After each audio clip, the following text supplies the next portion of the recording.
Bismillahirrahmanirrahim. Assalamualaikum warahmatullahi wabarakatuh. Sebelumnya saya izin memperkenalkan diri terlebih dahulu. Nama saya Mugni dari kelas RA Prodi Sistem Informasi. Dalam video ini saya akan membahas tentang sistem informasi manajemen. Yang pertama yaitu pengertian sistem. Sistem adalah suatu kumpulan atau himpunan dari kegiatan, komponen, unsur, elemen, atau variabel yang terorganisir, saling berintegrasi dan saling berhubungan satu sama lain, melakukan kerjasama dengan cara-cara tertentu secara harmonis, sehingga membentuk kesatuan untuk melaksanakan suatu fungsi untuk mencapai tujuan yang telah ditetapkan.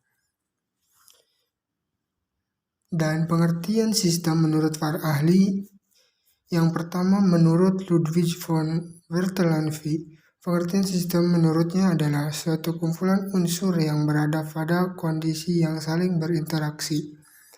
Dan menurut Sutarman, pengertian sistem menurutnya adalah kumpulan elemen yang saling berhubungan dan berintegrasi dalam kesatuan untuk menjalankan suatu proses pencapaian suatu tujuan utama. Lalu berikutnya ada karakteristik sistem. Komponen sistem. Suatu sistem terdiri atas sejumlah komponen yang saling berhubungan, yang berarti saling bekerja sama untuk membentuk suatu kesatuan. Yang kedua ada batasan sistem. Batasan sistem termasuk daerah yang membatasi antara suatu sistem dengan sistem lainnya atau dengan lingkungan luarnya. Yang ketiga ada lingkungan luar sistem. Lingkungan luar sistem yaitu di luar batas dari sistem yang telah mempengaruhi operasi sistem tersebut. Penghubung sistem. Penghubung sistem adalah media penghubung antara satu subsistem dengan subsistem yang lainnya. Lalu ada macam-macam sistem. Sistem abstrak dan sistem fisik. Sistem abstrak adalah sistem yang berupa pemikiran atau ide-ide yang tidak tampak secara fisik. Sementara sistem fisik adalah sistem yang ada secara fisik. Yang kedua ada sistem alamiah dan buatan manusia. Sistem alamiah adalah sistem yang terjadi melalui proses alam, tidak dibuat manusia. Sistem buatan manusia adalah sistem yang dirancang oleh manusia. Yang ketiga ada sistem tentu dan tak tentu. Sistem tentu beroperasi dengan tingkah laku yang sudah dapat diprediksi. Interaksi di antara bagian-bagiannya dapat dideteksi dengan pasti, sehingga keluaran dari sistem dapat diramalkan. Yang keempat ada sistem terbuka dan tertutup. Sistem terbuka adalah sistem yang berhubungan dan terpengaruh dengan lingkungan luarnya. Sistem ini menerima masukan dan menghasilkan keluaran untuk lingkungan luar atau subsistem yang lainnya. Sistem tertutup adalah sistem yang tidak berpengaruh atau tidak berhubungan dan tidak terpengaruh dengan lingkungan luar. Sistem ini bekerja secara otomatis tanpa adanya turut campur tangan dari pihak di luarnya. Dan berikutnya akan membahas tentang pengertian data, pengertian informasi, kualitas dan nilai informasi, serta siklus informasi. Yang pertama yang akan dibahas yaitu pengertian data. Pada dasarnya data merupakan sekumpulan informasi atau juga keterangan-keterangan dalam hal yang diperoleh dengan melalui pengamatan atau juga pencarian ke sumber-sumber tertentu.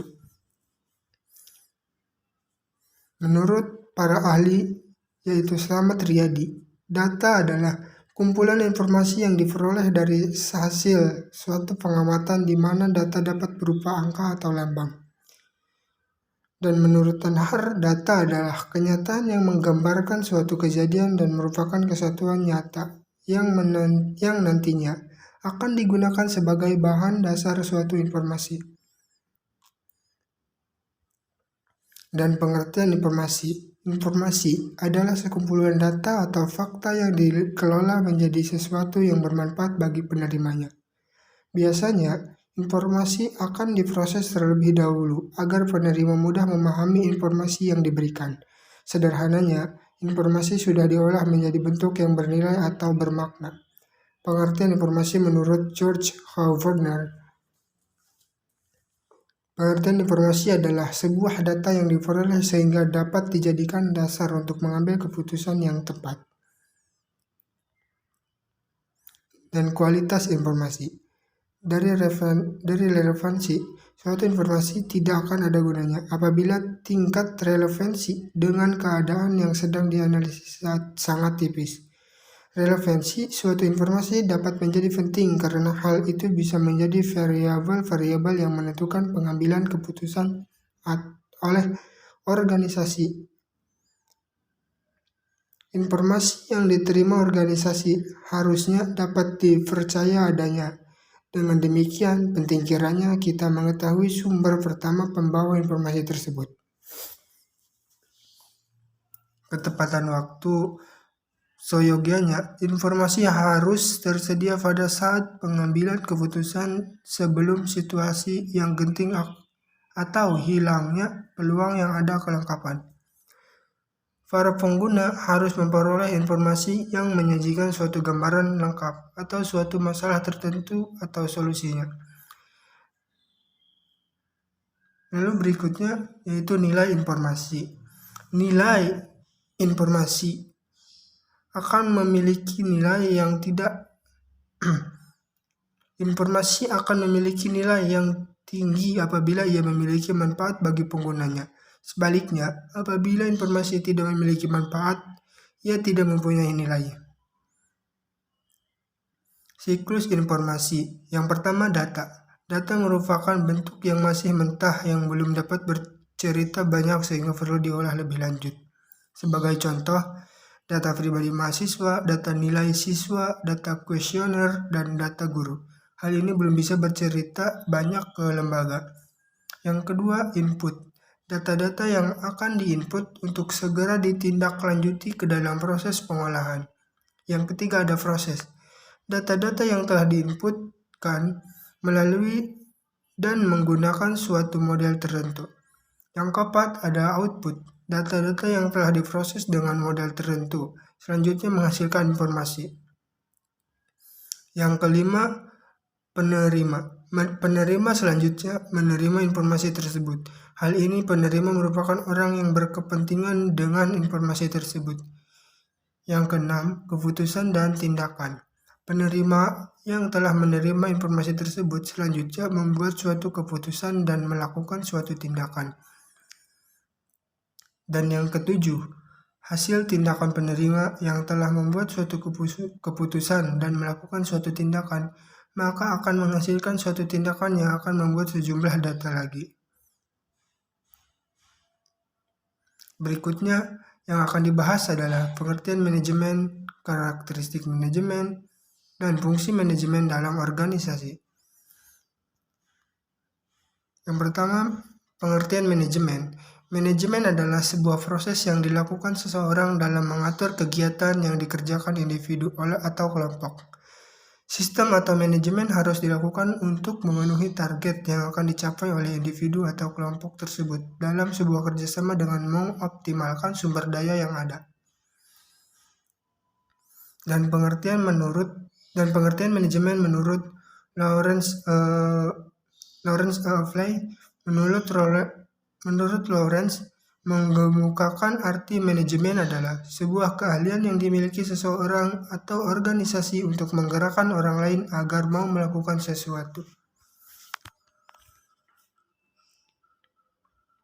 Karakteristik manajemen. Manajemen adalah proses yang berorientasi pada tujuan. Suatu organisasi memiliki serangkaian tujuan dasar yang merupakan alasan dasar keberadaannya. Yang kedua, ada manajemen bersifat luas. Kegiatan yang terlibat dalam mengelola suatu perusahaan adalah hal yang umum bagi semua organisasi baik ekonomi, sosial, atau politik. Yang ketiga, ada manajemen bersifat multidimensi.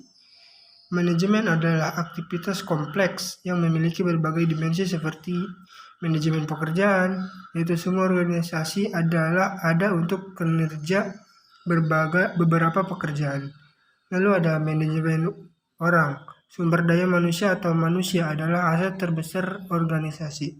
Yang ketiga ada manajemen operasi. Ini membutuhkan proses produksi yang memerlukan aliran bahan input dan teknologi untuk mengubah input ini menjadi output yang diinginkan oleh konsumsi. Lalu ada fungsi manajemen dalam organisasi. Yang pertama, perencanaan atau planning. Fungsi pertama dari manajemen adalah perencanaan. Manajemen dibutuhkan untuk menyesuaikan rencana dan strategi ketika akan dimulai sebuah kegiatan atau usaha. Pengorganisasian atau organizing. Pengorganisasian adalah sebuah fungsi dari manajemen yang tujuannya membagi-bagi tugas sesuai kemampuan yang dimiliki. Fungsi manajemen ini diperlukan untuk mengatur sebuah kelompok atau organisasi. Yang ketiga ada pengarahan, menggerakkan atau actuating. Pengarahan dibutuhkan setelah tugas dibagi-bagi pada individu atau kelompok sesuai dengan bidangnya. Pengarahan dibutuhkan agar tujuan bisa dicapai dengan baik dan meminimalkan risiko terhambatnya sebuah rencana. Lalu ada pengawasan dan evaluasi atau controlling. Evaluasi merupakan fungsi manajemen untuk menilai hasil kerja yang telah dilakukan. Evaluasi dibutuhkan untuk mengontrol kemajuan dari rencana yang telah dicanangkan. Lalu, pembahasan berikutnya yaitu mengenai penerapan informasi dalam sistem informasi. 2. Penerapan sistem dalam sistem informasi.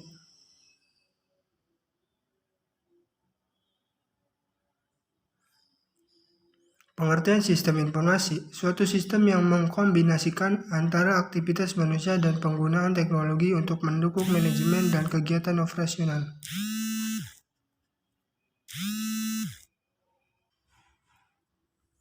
Pengertian sistem informasi, suatu sistem yang mengkombinasikan antara aktivitas manusia dan penggunaan teknologi untuk mendukung manajemen dan kegiatan operasional, di mana hal tersebut merujuk pada sebuah hubungan yang tercipta berdasarkan interaksi manusia, data, informasi, teknologi, dan algoritma.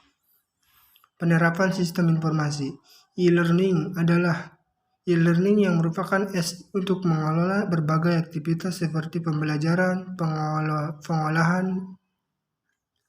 pengolahan data, pendidik, dan peserta didik, serta informasi yang berhubungan dengan dunia pendidikan. Fleet Management System. Fleet Management System atau VMS merupakan SI yang membantu proses monitoring armada logistik dan pengiriman barang supaya proses tracking menjadi lebih sistematis dan terpusat. Biasanya FMS menggunakan fitur deteksi berdasarkan lokasi dengan menggunakan bantuan GPS atau Global Position System. Knowledge Work System. Berikutnya adalah Knowledge Work System, yaitu sistem informasi yang memuat berbagai data terkait ilmu pengetahuan. Transaction Processing System. Contoh yang terakhir adalah TPS, Transaction Processing System, yang merupakan SI yang digunakan oleh organisasi maupun perusahaan untuk kegiatan operasional bisnis tertentu secara rutin.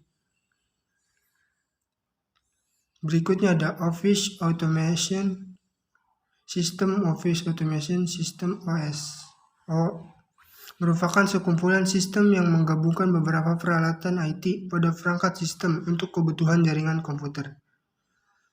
Berikutnya ada e-commerce. E-commerce termasuk ke dalam sistem informasi yang penerapannya dalam bidang ekonomi dan bisnis, di mana setiap kebutuhan transaksi jual beli barang atau jasa dapat dilakukan secara online melalui aplikasi berbasis web maupun mobile. Berikutnya yang akan dibahas yaitu menjelaskan prinsip-prinsip sistem informasi.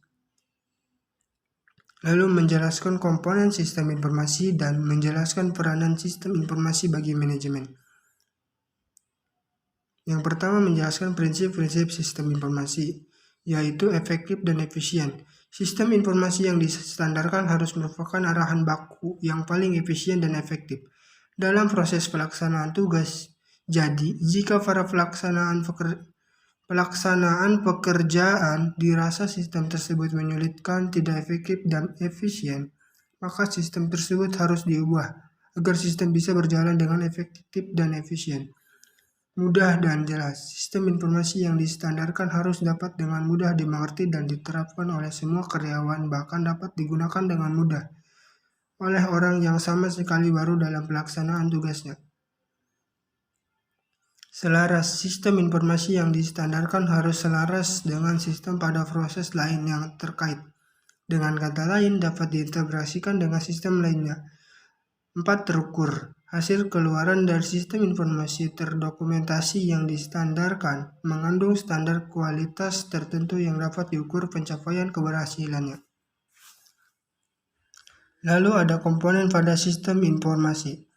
Perangkat keras komputer atau hardware, perangkat lunak komputer atau software, lalu ada telekomunikasi. Yang pertama, perangkat keras komputer atau hardware. Komponen utama dan pertama dari sebuah sistem informasi adalah yang berkaitan dengan piranti fisik seperti printer dan juga komputer. Yang kedua, perangkat lunak komputer atau software. Sebuah organisasi yang ingin membangun sistem informasi memerlukan perangkat lunak atau aplikasi untuk menjalankan pemrosesan secara otomatis. Sistem utama dari sistem informasi itu sendiri berasal dari pengembangan aplikasi ini. Umumnya, perangkat lunak dalam sistem informasi dibagi untuk sistem dan aplikasi. Yang ketiga ada telekomunikasi. Untuk sinkronisasi sistem informasi dengan seluruh perangkat komputer di dalam organisasi, diperlukan adanya integrasi telekomunikasi. Umumnya, komponen ini berbentuk portable atau kabel seperti koneksi internet lokal area atau LAN, sensor identifikasi frekuensi radio, dan beberapa perangkat lunak dan perangkat untuk melakukan proses produksi atau operasional organisasi. Lalu ada basis data dan penyimpanan. Sistem informasi memerlukan basis data dan ruang penyimpanan untuk membuatnya bekerja. Tanpa adanya basis data dan ruang penyimpanan yang cukup, informasi yang dihasilkan tidak dapat memaksimalkan dan terbatas. Oleh karena itu, keberadaan basis data yang merupakan kumpulan data saling terkait dan teratur dalam berbagai kriteria ini menjadi penting bagi sistem informasi. Sumber daya manusia dan prosedur. Beberapa sistem informasi digunakan untuk proses otomatisasi, produksi, atau operasional berbasis data yang kuat. Pemrosesan data ini tentunya memerlukan sumber daya manusia yang cakap sebagai personel teknis dan dalam pengelolaan sistem informasi. Seluruh pekerja dalam suatu organisasi harus dilatih untuk memanfaatkan sistem informasi secara maksimal. Hal ini ditujukan agar operasional organisasi dapat berjalan lebih cepat dan efisien. Oleh karena itu, diperlukan pula adanya prosedur penggunaan atau pengoperasian sistem operasi oleh banyak pengguna. Lalu ada peranan sistem informasi bagi manajemen. Yang pertama, meningkatkan akurasi data. Ada banyak jenis informasi yang bersirkulasi dalam perusahaan. Sebut saja administrasi, keuangan, pemasaran, hingga proyek dengan klien. Membutuhkan koordinasi divisi. Sistem informasi manajemen menyediakan layanan yang dapat dipakai sebagai dasar perencanaan, pengawasan, hingga pengarahan yang dilakukan pihak manajemen. Yang ketiga, memperbaiki kualitas SDM. SDM atau sumber daya manusia merupakan salah satu aset terpenting dalam usaha. Mengenalkan mereka pada sistem informasi manajemen secara tak langsung meningkatkan kualitas mereka, terutama kalau SDM sebelumnya belum mengenal cara kerja sistem tersebut. Yang keempat, mengurangi biaya operasional. Perputaran uang dalam perusahaan harus diawasi secara ketat untuk menghindari kemungkinan tak terduga. Salah satunya pembengkakan biaya operasional. Mungkin cukup sekian dari pembahasan materi-materi tadi. Mohon maaf apabila ada kesalahan. Mungkin saya cukupkan terlebih dahulu. Wabillahi taufiq wal hidayah. Wassalamualaikum warahmatullahi wabarakatuh.